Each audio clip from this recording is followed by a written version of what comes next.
Welcome to Friendship Radio and to the grand march through life. My name is James Huey, facilitator of the Friendship Personal Retreat Program here in Galveston and on ships cruising seas throughout the world. Offering the gift of listening hospitality, I invite you to join me here at KGBC, Friendship Radio for Southeast Texas, as we explore topics to enrich the quality of your life. Power for positive living and friendship. This program can only give you a variety of PTPs, points to ponder, as you write your life story. But one of the things that we're very fortunate in our culture to have a wide variety of resources that are available to you and to me as we sort out and enlarge the so-called blinders on our emotional, spiritual, physical, and social growth. Two books I'd like to share with you this evening. They are both by the same author, Abraham J. Twerski. He's written two books, and they have appeared as excerpts in the Houston Chronicle in recent months. And I thought it would be a good time this evening to take a few moments and encourage you to consider these books as you select and read publications for your personal growth library. The first one is entitled, When Do the Good Things Start?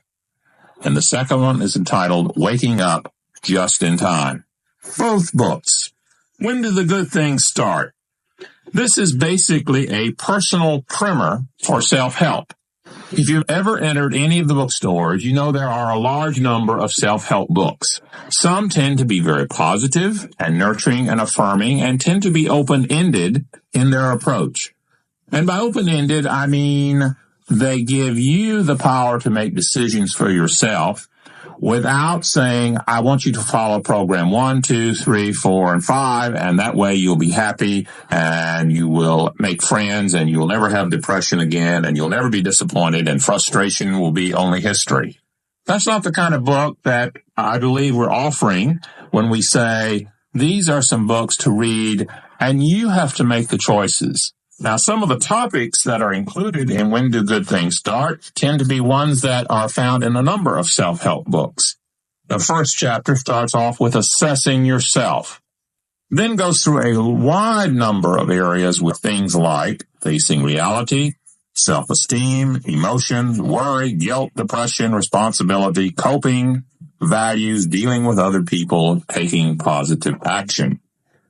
The thing that I found most helpful and positive about the book was the use of Charles Schulz and the Peanuts cartoon. For those of you who have been reading Peanuts for years, you know that there are many, many powerful, real, human messages given in the sense of humor. And I guess I would just encourage you that no matter what chapter the author is discussing in both of these books, he has spread peanut cartoons all throughout the text, and they help clarify in a very humorous but very personal way things that make personal growth meaningful. For example, under the title, Stop the Self-Pity Party. Anyway, we have Snoopy out in the rain, and he is saying, nothing is more sad than a dog sitting in the rain. Nothing is more pathetic. And who really cares? Nobody. Nothing is more sad. Nothing is more pathetic. Nothing is. And Sally from the door of the house yells, hey, stupid, come in out of the rain. And Snoopy says, just when I was getting good. And, you know, that's the way a lot of us in life so often feel. We get into the pity parties and we become very efficient and effective. It really takes sometimes a good friend, someone who can hear and listen to say, hey, stupid, come in out of the rain. That's one way to resolve it. One of the things I wrote down from another source, and it came to mind when I was reading this section of the book, no one can solve problems for someone whose problem is that they don't want problems solved. The most valued gift that we give other people is not to solve their problems, but to be there to hear what they are saying help them understand, give them permission to hear themselves, and permission to make choices that are in their best interest. Moving right along with another choice from the same book, When Do the Good Things Start? There's Charlie Brown and Lucy. Now, this is a very fascinating dichotomy in the Peanuts. In other words, Charlie Brown, whose self-esteem is threatened and he's always discounting himself. Lucy, whose self-esteem is threatened, and she goes into an egotistical pattern. They both suffer from the same personality dynamics, but they choose to handle their self-esteem difficulties in entirely different ways. Charlie Brown says, "This has been a good day. I haven't done a single thing that was stupid." Lucy says, "Have you done anything that was smart?" Charlie Brown just looks and feels absolutely sad. "Do you know that girl's name, Charlie Brown?" Linus says to him one day out on the playground. Charlie Brown says, "No, but I remember her. One day last month, I offered her half of my candy bar, and she just walked away. I can't remember names, but I never forget a slight." And these are examples of what kind of humor and teaching philosophy one can find in these two books by Abraham J. Twerski. When Do the Good Things Start? And the second book called Waking Up Just in Time. Now, in the second book, he is much more directive about things that he believes are important. And the basis of the book are the 12 steps. The 12 steps to stopping self-destructive behavior. The philosophy of the 12 steps believes very much in a mutual sharing of difficulties and successes, being able to interact with other people, being able to share them as a group rather than having to carry the burden by oneself. Step number 1, we admitted we were powerless, that our lives had become unmanageable. And then it proceeds through the steps that where we make that acknowledgement to the very last step, having had a spiritual awakening as a result of these 12 steps, we try to carry the message and to practice these principles in all our affairs. Once again, he uses Peanuts cartoons written by Charles Schulz as examples. Lucy is praying by the bed. She gets up, goes into the kitchen with her brother Linus and says, "I was praying for greater patience and understanding, but I quit. I was afraid I might get it."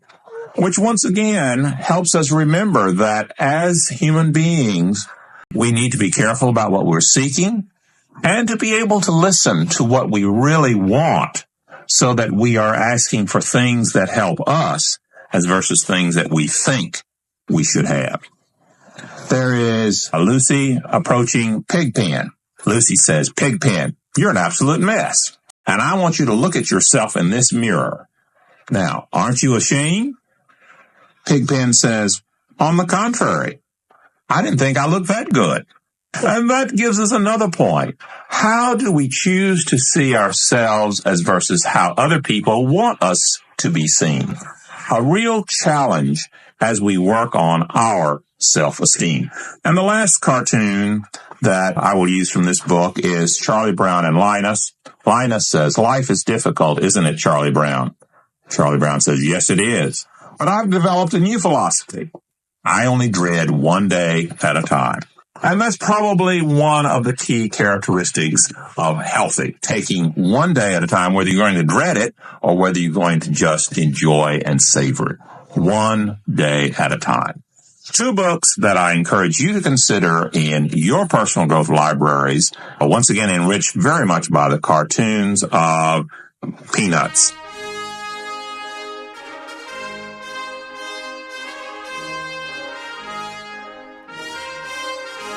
I do hope that this program and the programs that we do each Thursday evening do provide some valuable resources as you write your life story. The story of your life as a wonderful, warm, and affirming human being.